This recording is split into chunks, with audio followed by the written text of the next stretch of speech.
with us tonight, and I give him grace, someone who knows all about internal Democratic politics, among other things. She was the chair of the Democratic National Committee. She's Florida Congresswoman Debbie Wasserman Schultz, and she joins me now. How are you? I'm doing well, thanks. All right, take us inside the room there. First of all, I haven't seen it on the record. Are you a public vote for Nancy Pelosi? I'm a public vote for Nancy Pelosi, yes. How serious would the Marcia Fudge, how serious should she take this Marcia Fudge potential challenge?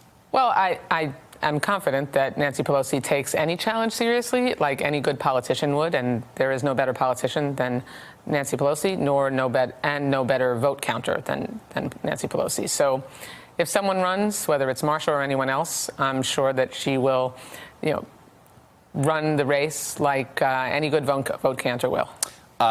You've spent a lot of time with Democratic challengers who have said things like, I'm not going to support Nancy Pelosi, I'm not going to do this. How would you make the case to them that, you know what, I know what you had to say on the trail, or you may think these things about her.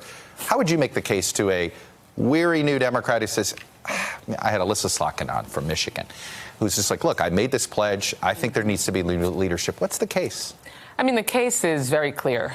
Nancy Pelosi is a good portion of the reason that we had the issue that won these seats for so many of these members. I mean, we have 35 pickups as of now. We had a huge victory all across America, and that was primarily over protecting pre-existing conditions and making sure that people have access to health care. Nancy Pelosi was the architect of the passage of the Affordable Care Act. She deserves and gets the credit for that. Extraordinarily painful process for anybody that wants to rewatch those episodes. I lived through it. Right? No, thank you. Basically, January to March of 2010, if you were to rewatch the episodes and binge watch the Democratic Party back then, you would learn that. It was just like most legislative processes. You don't want to watch sausage be made. But at the end of the day, we added 20 million people who didn't have health care before, who now do. And that means when they're sick, they can afford to go to the doctor. They have coverage for birth control and making sure that being a woman isn't a pre-existing condition. That would not have occurred if not for Nancy Pelosi's leadership, nor would us being in the majority starting in January without her leadership. All right. Now, what do you tell the constituents that's going to come up to you and say, all right, but really? I voted for change, and I keep looking around. It's the same people. Pelosi, Hoyer, Clyburn, 1, 2, 3. And I'm not saying people know who these folks are, but it is there's no new change. What do you say to where's the new leadership? I haven't really needed to say it, nor have most of the members, because that's not what we're talking to our constituents about. When I go home, my constituents are talking about making sure that we can have balanced tax policies so that it's not just millionaires and billionaires we're taking care of. Making sure that we don't repeal the Affordable Care Act, but strengthen it and make sure that we can cover more people. Making sure that we have a focus on continuing to strengthen our economy, but not at the expense of people who are trying to reach the middle class. And so those focusing on making sure that we can address the unbelievable gun violence we have in this country and putting a halt to that through having common sense gun safety reforms in law. By the way, I noticed you know what you didn't say? Investigations and Trump accountability. And I know you don't hear that a lot on the trail, and at the same time, some of the biggest donors expect this. Well, what's that balance? Certainly, the Republicans over the last 2 years have ceded any of their legislative authority and just let Donald Trump and the executive branch run amok. We are going to reassert our role as the co-equal branch of government appropriately and hold this administration accountable, because he has literally had an executive that has run amok. What's the balance, though? Do you worry, like we had a scroll that we put together, it was 85 different investigations that various members have talked about wanting to do, various subpoenas, and we know that everybody has their pet issue with him, probably in your 230 plus caucus these days. How do you prioritize? 235. Making sure that, one, the Mueller investigation is allowed to continue. That's incredibly important.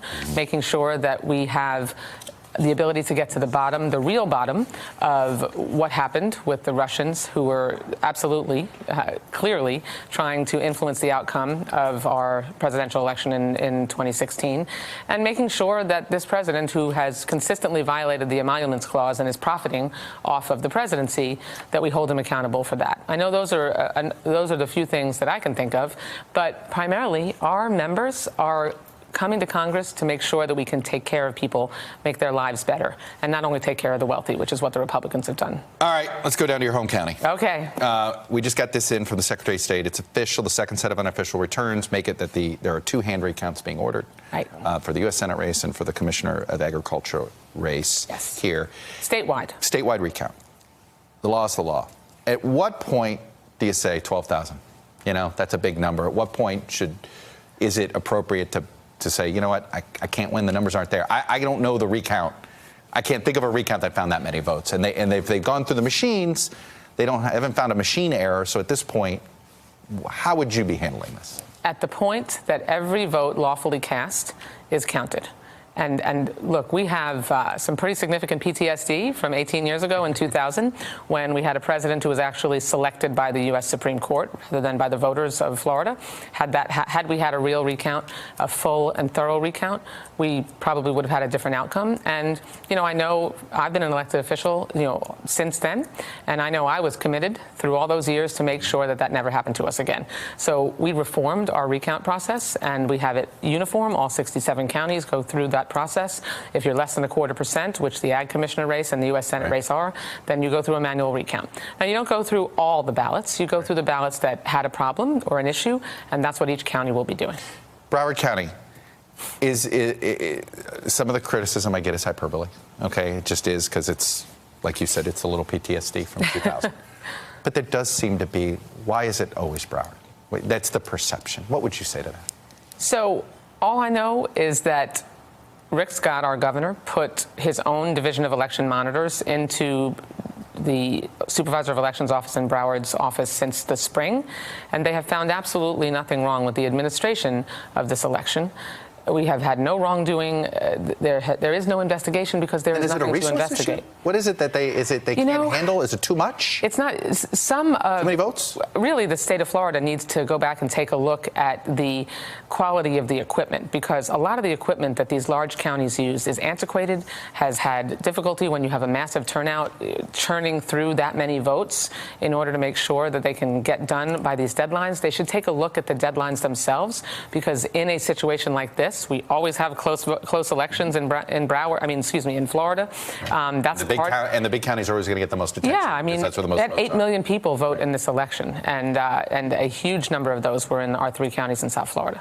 Is there one good fix that you would push now if you were in the state legislature? You know, I would make sure that the funding was there. I mean, how about, for starters, that we not zero out the Election Assistance Commission funding so that we can provide resources to supervisors of elections so they can fund equipment and make sure that they can have a comprehensive, thorough, and efficient recount, or an initial count. I want to ask you a question, and if you don't want to get into it, I get it. We're 2 years removed from the WikiLeaks explosion. Mm-hmm. And there's coverage in the moment of it all. And then they're stepping back and realizing, oh my God, how do you remember that? And when you go back, what do you want out of the Mueller probe? Is it vindication? Is it justice? Because I look back, if I were in your shoes, I'd be sitting there going, you know, now people may get a sense of what a crazy new media hurricane that was. But in the moment, I don't think any of us knew what we were dealing with. This is certainly, in the aftermath, never been personal for me. Mm-hmm. I'm an American. I'm a member of the U.S. House of Representatives. You were targeted in ways that seemed to be beyond the pale. I was. Yeah. But at the end of the day, my job as a member of Congress, which has always been my primary responsibility, is to make sure that we can preserve and protect the integrity of our elections. Having a president who won't even acknowledge that we actually were attacked and that our elections were influenced inappropriately, unacceptably by a foreign enemy state. That's what this investigation is all about, and we have to make sure that we never allow it to happen again and take the steps necessary to do that. I'm curious, does it make you want to work with the other side less because of the way they treated you or not? Oh, You mean the Republicans? Absolutely not. It is my responsibility to reach across the aisle, develop and build the relationships that I can. I have many Republican friends. A lot of them play on my softball, on our softball team, our Congressional Women's Softball team.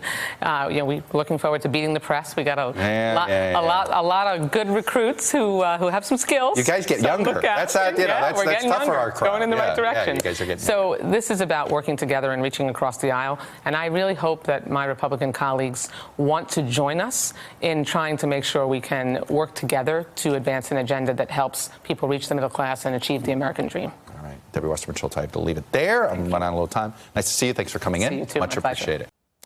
Hello, YouTubers. If you're watching this, it means you've checked out our channel, so thank you. Now do me a favor. Subscribe by clicking on that button down there. Click on any of the videos to watch the latest interviews and highlights from MTP Daily and MSNBC. You can get more Beat the Press content every morning in the First Read newsletter. If you're tired of content that you don't know anything about where it came from, you don't have to have that problem with us. NBC News, MSNBC, MTP, and the Meet the Press mindset right here for you on YouTube. Subscribe now.